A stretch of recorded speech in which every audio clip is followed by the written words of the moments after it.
கூலி பயங்கர எக்ஸ்பெக்டேஷனான ஒரு படம். அதோட ட்ரெய்லர் நேற்று ரிலீஸ் ஆயிருக்கு அப்படின்னா அதோட எக்ஸ்பெக்டேஷன் எந்த அளவுக்கு இருந்திருக்குன்னு தெரியும். ஆனால் எக்ஸ்பெக்டேஷன் பூர்த்தி பண்ணலை. எல்லாரும் சொல்றது என்னன்னா, என்னடா ட்ரெய்லர் இது, இந்த அளவுக்கு ஸ்லோவா இருக்கு, ட்ரெய்லர் பார்க்கும்போது தூக்கம் வருதுடா, அதை விட்டுட்டு ஒரு தலைவர் என்ட்ரி ஃபயரா இருக்கணும், இவரு அனிருத் உட்காந்துக்கிட்டு பிஜிஎம்லாம் கட் பண்ணிட்டு அவரு உட்காந்து ஆர்த்தி எடுத்துக்கிட்டு இருக்காரு, அவரு உட்காந்து மந்திரம் சொல்லிக்கிட்டு இருக்கிறாப்புல. என்னடா ட்ரெய்லர் இது. கூலி ட்ரெய்லர் நேற்று ரிலீஸ் ஆனதுல இருந்து போய்கிட்டே இருக்கு. ஸோ அதை பத்தியும் பிளஸ் கூலியோட ட்ரெய்லருக்குள்ள இருக்கிற விஷயங்கள், அப்புறம் கூலியோட படக்கதை நம்மளுக்கு தெரிஞ்ச வரைக்கும் நம்ம பாயிண்ட் ஆஃப் வியூல தான் இன்னைக்கு நம்ம பார்க்க போறோம். ஸோ வீடியோக்குள்ள போலாமா? ட்ரெய்லர் ஸ்டார்ட் ஆகும்போது நாகார்ஜுனா அவரோட வாய்ஸ் ஓவரில் ட்ரெய்லர் அப்படியே ஸ்டார்ட் ஆகுது. பார்த்தா ஹார்பரை காட்டுறாங்க, ஸ்ருதிஹாசன் அவங்களை காட்டுறாங்க, அப்புறம் அந்த சோபின் அவரை காட்டுறாங்க, அப்புறம் அந்த லேபர்ஸ் எல்லாரையும் காட்டிட்டு அப்படியே ஒவ்வொருத்தராக ஒவ்வொரு கேரக்டராக ரிவீல் ஆகிட்டு போய்கிட்டே இருக்கு. டோட்டலாக ட்ரெய்லர் பார்க்கும்போதே அந்த ஹார்பருக்குள்ளே நடக்கிற ஒரு விஷயம், அதே மாதிரி லோகேஷ் கனகராஜுக்குன்னு உள்ள அந்த சிக்னேச்சர் ஸ்டைல்ஸ் எல்லாமே சும்மா தெரிக்க விட்டுருந்தாப்புல. ஃப்ரேமிங்காக இருக்கட்டும், ப்ளஸ் அந்த லைட்டிங்காக இருக்கட்டும், அவருக்கு ஏற்றாப்புலேயே அந்த மாசான கேங்ஸ்டர் லுக்கில் எல்லாமே தெரிகிற மாதிரி இருந்துச்சு.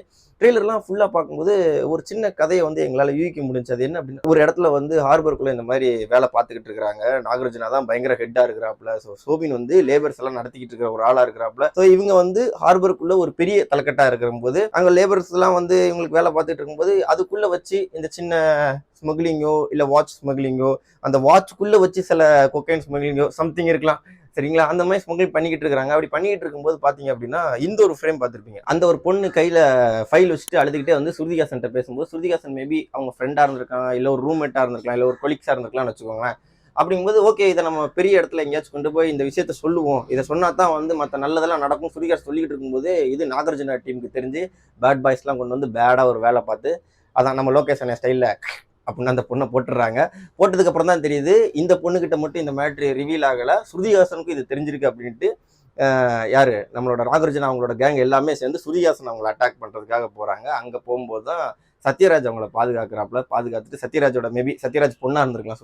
ஸ்ருதிஹாசன் அவங்க பொண்ணா இருக்கும்போது என்ன அப்படின்னா, ஓகே என் பொண்ணை அட்டாக் பண்ண வரீங்களா, நான் அட்டாக் பண்ணுறேன்னு இறங்கி அட்டாக் பண்ணும்போது சத்யராஜுக்கும் தேவாவுக்கும் ரொம்ப நாள் பகையாகி இந்த மேட்ரு தெரிஞ்சு தேவா ஐயோ என் நண்பனுக்கு பிரச்சனையா அப்படின்ட்டு உள்ள வரும்போது சத்யராஜ் இறங்கி நீ எல்லாம் இதுக்குள்ள வரக்கூடாது, நானே இதை டீல் பண்ணிக்கிடுவேன் அப்படின்னு சூப்பர் ஸ்டார் கிட்ட சொல்ற விதமா இருக்கட்டும், அது நம்ம ஃப்ரேம்ல பார்க்க முடிஞ்சு. அதுக்கப்புறம் கட் பண்ணிட்டு சத்யராஜ் நிறைய இடத்துல ட்ரை பண்ணி பார்க்குறாப்புல. ஏன்னா அந்த ஃபைல் ஒன்று வச்சிருப்பாப்புல, மேபி அது ஸ்ருதிஹாசன் சத்யராஜ்கிட்ட கொடுத்து இதை நீங்கள் மேல் இடத்துல சொல்லுங்க அப்படிங்கும்போது அந்த ஃபைலை வச்சுட்டு சண்டை போடுற சீனா கூட அது இருந்திருக்கலாம்.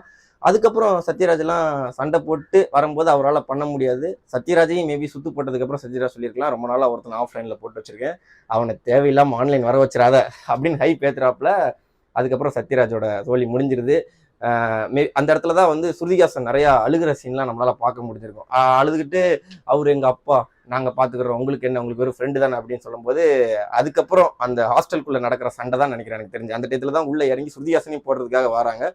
தேவா உள்ளே எல்லாரையும் காப்பாற்றிட்டு அது உனக்கு வெறும் அப்பா தான், எனக்கு என் ஃப்ரெண்டு அது அப்படின்ட்டு தேவா களத்தில் இறங்கி எல்லாரையும் சண்டை போட்டு அடிக்க ஆரம்பிக்கிறாப்புல. அதுக்காக உள்ளே வரும்போது தான் நாகார்ஜுனா பார்த்துட்டு தேவாவா அப்படிங்கும்போது ஒரு ஃப்ளாஷ்பேக் போர்ஷன் போகுது. அந்த ஃப்ளாஷ்பேக் போர்ஷனில் தான் அந்த பாஷா ஃப்ரேம் ஒன்று காமிச்சிருப்பாங்கல்ல, மேபி அந்த ஃப்ரேம் வந்திருக்கலாமே. அவங்கள அந்த கிளாஷ் அந்த ஃபேஸ் ஆஃப் பண்ணும்போது அந்த ஒரு இடம் தெரிஞ்சிருக்கும்.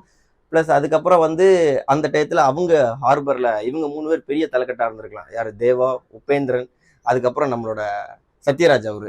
ஸோ இவங்க 3 பேர் பெரிய தலைக்கட்டாக இருந்து அந்த டயத்தில் ஹார்பரே கண்ட்ரோல் வச்சுருந்துருக்கலாம். அப்புறம் இதெல்லாம் வேண்டாம்ப்பா அப்படின்னு சொல்லிட்டு வெளியில் வந்த ஆட்களை இவங்க தேவையில்லாமல் மனுக்கட்டிக்கு வம்புக்கு இழுத்து இவங்க 3 பேரையும் உள்ளே கொண்டு வந்து அதுலேயே பெரிய தலைக்கட்டு தேவா உள்ளே கொண்டு வந்தோன்னே நாகார்ஜுனாலாம் பயந்துடுறாப்புல. ஸோ நாகார்ஜுனாவை இவர் போட்டதுக்கப்புறம் கடைசி எனக்கு தெரிஞ்சு உள்ள அந்த ஹஸ்கி நாய்க்குட்டியெல்லாம் எடுத்துகிட்டு வராப்புல நம்மால் அமீர் கான். ஸோ மேபி கடைசி கிளைமேக்ஸ் ஃபைட் அமீர் கான் கூட இருக்கும்.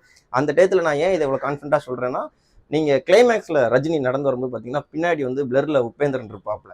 அதனால உபேந்திரன் அப்படியே தான் இருக்கிறாப்புல, சத்யராஜ் தான் இறந்துட்டாப்புல. ஸோ அந்த ரிவெஞ்ச் ப்ளஸ் ஸ்ருதிஹாசனை காப்பாற்றுற ஒரு விஷயமா தான் இந்த ஒரு படம் இருக்கலாம். மேபி அமீர் கானை போட்டதுக்கு அப்புறமா, இல்லை அமீர் கான் கூட சண்டை போட்டதுக்கு அப்புறமா கடைசியாக எப்பயும் போல நம்ம உலகநாயகன் காப்பாற்றி ட்ரக் ஃப்ரீ சொசைட்டியை அமைச்சுக்கொள்ள வாரீங்களா தேவா அப்படின்னு கேட்கவும் வாய்ப்பு இருக்கு.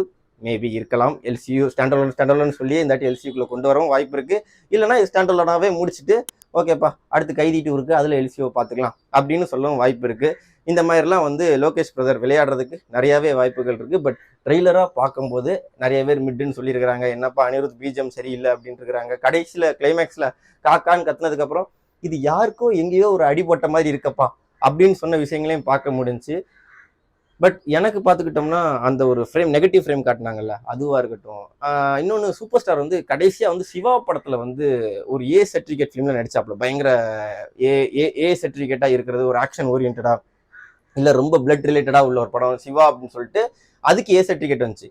அதுக்கப்புறம் ரொம்ப நாள் கழிச்சு கூலி ப்ளஸ் சன் பிக்சர்ஸ் வந்தாலே அது ஃபேமிலி படமாக தான் இருக்கும். பட் சன் பிக்சர்ஸ், கூலி இது எல்லாம் சேர்ந்து, ரஜினி இதெல்லாம் சேர்ந்து ஏ சர்டிஃபிகேட் வந்தது வந்து 30 வருஷத்துக்கு அப்புறமா இப்போ தான் வருதுங்கும் போது அதுவே ரொம்ப புதுசாக இருந்துச்சு. ஃப்ரேம் எல்லாமே ரொம்ப ஃப்ரெஷ்ஷாக இருந்துச்சு.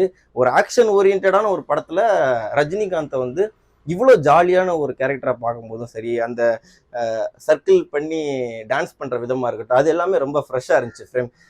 கதை இவ்வளோ தான் டீகோட் பண்ண முடிஞ்சா அப்படின்னா இது இருக்கவும் வாய்ப்பு இருக்குது, இல்லாமலும் வாய்ப்பு இருக்குது. பட் ஆனால் எங்களுக்கு பார்க்கும்போது இந்த ஃப்ரேம்லாம் வச்சு பார்க்கும்போது இந்த அளவுக்கு தோணுச்சு.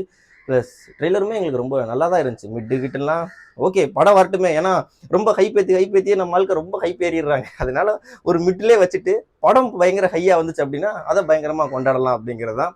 உங்களுக்கு ட்ரெய்லர் எப்படி இருந்துச்சு, ப்ளஸ் உங்களுக்கு என்ன பிடிச்சிருந்துங்கிறத கீழே சொல்லுங்கள், பார்த்துக்கலாம். ஓகேவா?